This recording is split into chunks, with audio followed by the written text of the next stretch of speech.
اعوذ باللہ من الشیطان الرجیم بسم اللہ الرحمن الرحیم۔ اللہ کے بابرکت نام کے ساتھ شروع کرتا ہوں جو دلوں کے حال بہتر جانتا ہے۔ میری طرف سے دیکھتی آنکھوں سنتے کانوں سب کو السلام علیکم ورحمۃ اللہ وبرکاتہ۔ لاکھوں کروڑوں درود و سلام آقا دو عالم خاتم النبیین حضرت محمد مصطفیٰ صلی اللہ علیہ وآلہ وسلم پہ، آپ کی آل پاک پہ، صحابہ کرام پہ، اولیاء کرام پہ درود و سلام کے بعد میرا آج کا موضوع ہے امریکی ٹرمپ کے جنگ کے فیصلے کے خلاف ایک بڑے عہدیدار نے استعفیٰ دے دیا۔ اس پہ بات کروں گا، اور کس طریقے سے ٹرمپ اور اسرائیل مل کے تو عرب ممالک کو اس جنگ میں گھسیٹ رہے ہیں، کبھی ان کو دھمکیاں دے رہے ہیں، کبھی ان پہ حملہ کر کے میزائل مار کے تو نام لگا رہے ہیں ایران کا۔ اس پہ بات کروں گا، اور یہ ان کا کھیل اب تک چائنا اور روس کس طریقے سے ناکام بنا رہے ہیں، اس پہ بات کروں گا، اور یہ اس جنگ کا دائرہ کار آخر کار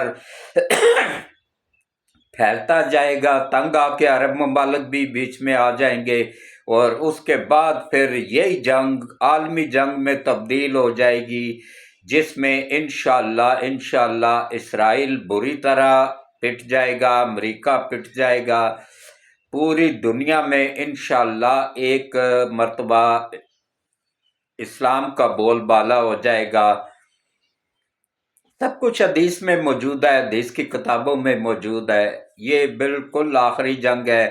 اس کا حدیث میں تھا کہ آخری ٹائم میں سعودیہ میں 2 سورج نکلیں گے۔ کل میں تصویر دیکھ رہا تھا، انٹرنیٹ پہ موجود تھی، جس میں سعودیہ میں 2 سورج بھی نظر آ گئے ہیں، ڈوبتے ہوئے دونوں کو دکھایا گیا ہے۔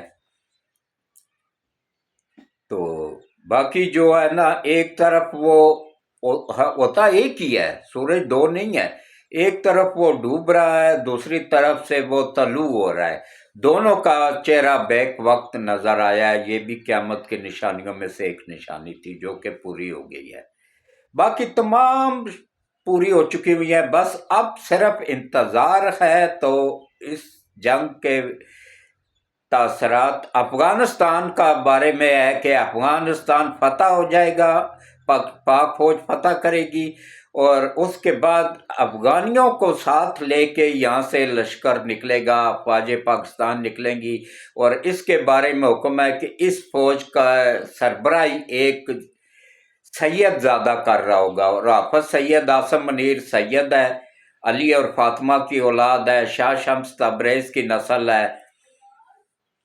تو یہی فوج یہاں سے فتوحات کرتی ہوئی، انڈیا کو فتح کرتی ہوئی، سب کو فتح کرتی ہوئی جائے گی دمشق تک۔ دمشق میں پھر حافظ صاحب نے شہادت پا لینی ہے، اور اس کے بعد پھر اس فوج کی قیادت سنبھالیں گے مہدی علیہ السلام۔ مہدی علیہ السلام پھر فتوحات کا سلسلہ جاری رکھیں گے، اتنے میں دجال بھی آ جائے گا، پھر دجال مہدی علیہ السلام کو شہید کر دے گا، پھر قیادت سنبھالیں گے عیسیٰ علیہ السلام۔ عیسیٰ علیہ السلام پھر دجال کو جہنم واصل کر کے، اسرائیل کو فتح کر کے، پوری دنیا میں ایک مرتبہ قیامت سے پہلے اسلام کا پرچم لہرائے گا انشاءاللہ۔ تو اس کے بعد پھر آگے آہستہ آہستہ پھر قیامت آتی جائے گی۔ تو اب آپ دیکھیں، چند ایک دن رہ گئے ہیں، آخری دن ہے، کوشش کریں کہ ایک لمحہ بھی ضائع نہ کریں، درود شریف پڑھیں، ذکر اذکار کریں، اپنے جو دنیا سے جا چکے ہیں ان پیاروں کے لیے دعا کریں، اور کوشش کریں کہ کسی مسافر کا، کسی بندے کا، کسی غریب پڑوسی کا اچھے طریقے سے روزہ افطار کروا دیں۔ یہ روزہ بہت بڑا ثواب ہے اس کا، تو اللہ تعالی ہم سب کو توفیق دے۔ تو اب دیکھیں جناب، ٹرمپ کا اور نیتن یاہو کا کھیل ان کے ہی گلے پڑ گیا ہے۔ अब वो इस जंग से निकलना चाहते हैं लेकिन निकल नहीं पा रहे हैं। अमेरिका का जो एक भरम था ना कि वो आलमी ताकत है, वो भी खत्म हो गया कि इसको कोई शिकस्त नहीं दे सकता है। देखें, ईरान जैसे मुल्क ने इसको शिकस्त दे दी है पाकिस्तान के तावन के साथ। क्यों बार बार पाकिस्तान का शुक्रिया अदा कर रहा है ईरान? क्योंकि उसके अंदर के गद्दारों को पकड़वाने में आईएसआई ने पूरा साथ दिया है। वो जो इन्होंने हंगामे शुरू करवाए थे, इसराइल और अमेरिका ने मिलके और इंडिया ने, तीनों मुल्क हैं, तीनों गद्दार हैं, और चौथा अफगानिस्तान भी है। चारों मुल्क हैं, चारों गद्दार हैं। इनको पाकिस्तान ने 50 साल सीने से लगाए रखा, तो रिजल्ट क्या मिला? हमारे स्कूल के बच्चों को इन्होंने मारा, हमारी मस्जिदों में नमाज पढ़ते हुए नमाजियों को शहीद किया, अल्लाह का जिक्र करते हुए नमाजियों को शहीद किया, नमाज जुम्मा पढ़ते हुए नमाजियों को शहीद किया। ये किसी रहम के मुस्तहिक नहीं है। इन पे रहम करना ऐसे ही है जैसे अपना हाथ काट के दे देना। इनको बहुत मर्तबा वार्निंग मिली, ये इधर से सुन के इधर से निकाल देते थे कि भाई हमने तो पूरी दुनिया को हराया हुआ है। अब पता चला है ना उनको भी कि पूरी दुनिया को हराने के पीछे पाकिस्तान था। अमेरिका को भी अगर ईरान हरा रहा है ना तो उसके पीछे भी पाकिस्तान है। अकेले ईरान एक दिन भी नहीं टिक सकता था। उसका तो वो जिधर उसकी अवाम उसके खिलाफ निकल आई थी, अगर वो पाकिस्तान आईएसआई जाके कवर ना करती तो उसी वक्त ही उनकी हुकूमत खत्म हो जानी थी। अवाम ने ही मार के इनको वो कर देना था, जैसे सद्दाम हुसैन को मारा, कजाफी को मारा, या वो बशारतुल असद को मारा, ऐसे ही इसके साथ भी होना था। तो अब देखें किस तरीके से। अच्छा, मैं ये हैरान हूं कि अभी भी ईरान के अंदर इतने गद्दार मौजूद हैं कि दुरुस्त दुरुस्त निशाने उनके लग रहे हैं, और उनकी क़यादत सरेआम बाहर निकल के अपना आपको पेश कर रहे हैं। हाँ जी, हमने शहीद होना, भाई कुछ करके शहीद हो वो ना। उन दोनों को निशाने इबरत बना के शहीद हो वो। अपने फौज का मोराल डाउन ना करो, अपने आप को सेफ रखो।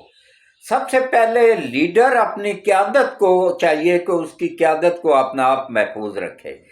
तो कल रात को इतना शदीद हमला हुआ है इस पे, ईरान पे, तुर्की ने ईरान पे, अमेरिका, इसराइल और इंडिया तीनों ने मिल के किया। इंडिया खुल के सामने नहीं आ रहा, लेकिन इंडिया भी शामिल है इस जंग में। तो उसके बाद देखे ईरान का जो जंगी जहाज तबाह हुआ है वो इंडिया से आ रहा था, और इंडिया ने ही उसकी निशानदेही करके तबाह करवाया है। अब ईरान को भी पता चला है ना कि काफरों के साथ कुरान ने ऐसे ही नहीं कहा कि ये तुम्हारे दोस्त नहीं दुश्मन है। काफरों के साथ जब वो रखेंगे तो ऐसे ही होगा जैसे हुआ है। तो कल रात को ईरान के तकरीबन 200 के करीब टारगेट निशानात लगा के उन्होंने हमला किया है। इतनी बमबारी की, ऐसी जहरीली गैस वाले बम इस्तेमाल किए, हर अरबा इस्तेमाल किया। लेकिन आफरीन सलूट पेश करता हूँ ईरानी कौम को कि वो अब तक डटे हुए हैं। किसी लीडर का भी, वहां पे यूथ ये नहीं है ना, इसलिए किसी लीडर का भी बयान नहीं आया कि भाई हम तो मर रहे हैं, हमारे बच्चे मर रहे हैं, इस जंग को खत्म करो, हथियार फेंक दो। नहीं, वो कहते हैं हमारा एक ईरानी भी जब तक जिंदा है हम लड़ेंगे। ये होता है जज्बा, कौम का ये जज्बा होता है। तो अब देखें किस तरीके से जवाब में फिर ईरान ने भी वो बमबारी की है, वो मिसाइल मारे हैं कि इसराइल की चीखें निकल गई हैं कि ये मेरे साथ हो क्या गया है। अब वहां पे खाना जंगी शुरू हो गई है, अवाम निकल आई है वहां की नेतन्याहू की हुकूमत के खिलाफ कि भाई ये हमें मरवा रहा है, इसने मरवाया हमें, अच्छे खासे हम पुरम थे। तो इंशाल्लाह देखें, अब अमेरिका के अंदर से आवाजें उठना शुरू हो गई हैं। ट्रंप को तमाम ममालक ने, तमाम इत्तेहादियों ने जवाब दे दिया है। ट्रंप की ख्वाहिश थी कि बस 2-3 दिनों में जंग खत्म हो जाएगी, तो जंग तो खत्म नहीं हुई है, उसके इत्तेहादी पीछे हट गए हैं। तमाम इत्तेहादियों ने जवाब दे दिया। इस वक्त बस सिर्फ उसके साथ खड़ा है इसराइल, इंडिया और अमेरिका, 3 ही मुल्क है बस। तो उसके ना सिर्फ तमाम इत्तेहादी पीछे हट गए, बल्कि अमेरिका के अंदर से भी उसके खिलाफ, उसकी पार्टी में से भी उसके खिलाफ पहला इस्तीफा आ गया। बारिश का पहला कतरा इंतहाई अहम उसका ओहदेदार था, जिसने इस बात पे इस्तीफा दिया है कि मैं ट्रंप की पॉलिसियों से इत्तेफाक नहीं करता हूं, ये हमारी जंग नहीं है, ये इसराइल की जंग है। हम कब तक इसराइल की गुलामी करके अपने फौजियों को मरवाते रहेंगे? हम कब तक जो है ना अपना मुल्क मैशत अपनी तबाह करेंगे? हमारा वो जहाज इब्राहिम लिंकन, जिससे पूरी दुनिया में दहशत थी, जहां भी वो जाता था वो मुल्क पहले ही हथियार डाल देते थे, उसको भी इसने, उसका भी बेड़ा गर्क करवा लिया। उसको इतना डैमेज हुआ है कि वो 6 महीने से पहले दुरुस्त नहीं हो सकता है। इतना उसको नुकसान, खरबों डॉलर का नुकसान हो चुका है। जो उसके ऊपर जहाज थे वो तबाह हो चुके हैं सारे के सारे। B-52 बम्बार तैयारे जो थे ना उसके ऊपर खड़े, वो खड़े खड़े ही तबाह हो गए हैं। ये सलाहियत सिर्फ और सिर्फ चीन के पास है या पाकिस्तान के पास है। पाकिस्तान के तावन से ही हुआ है ये, और इंशाअल्लाह ईरान के साथ पाकिस्तान तावन जारी रखेगा। और अब इंशाअल्लाह अमेरिका के अंदर से भी आवाज़ें आना शुरू हो गई हैं। ट्रंप अपने अंजाम को पहुंचेगा, उसकी काबीना अपने अंजाम को पहुंचेगी, और शिकस्त इन काफरों का मुकद्दर बन चुकी हुई है। अब ये अफरा तफरी में, घबराहट में इधर उधर मिसाइल मार रहे हैं और बदनाम ईरान को कर रहे हैं, और इनकी ये नाकाम बना रहे हैं रूस और चीन। उनके सैटेलाइट वहां पे फिक्स हैं, वो वीडियो बना के पाकिस्तान को दे रहे हैं। पाकिस्तान आगे अरब ममालिक को दे रहा है कि देखो ये ईरान नहीं फायरिंग कर रहा है, ये फायरिंग कर रहे हैं अमेरिका कर रहा है, इसराइल कर रहा है और इंडिया कर रहा है। तीनों ममालिक मिल के कर रहे हैं। इंशाअल्लाह जंग के बाद इंडिया को भी छुट्टी हो जाएगी इन अरब ममालिक से, और इंशाअल्लाह पाकिस्तान के लिए बहुत अच्छा वक्त आने वाला है। ये देखिएगा, जंग बंद होने की देर है, उसके बाद पाकिस्तान कितना खुशहाल हो जाएगा।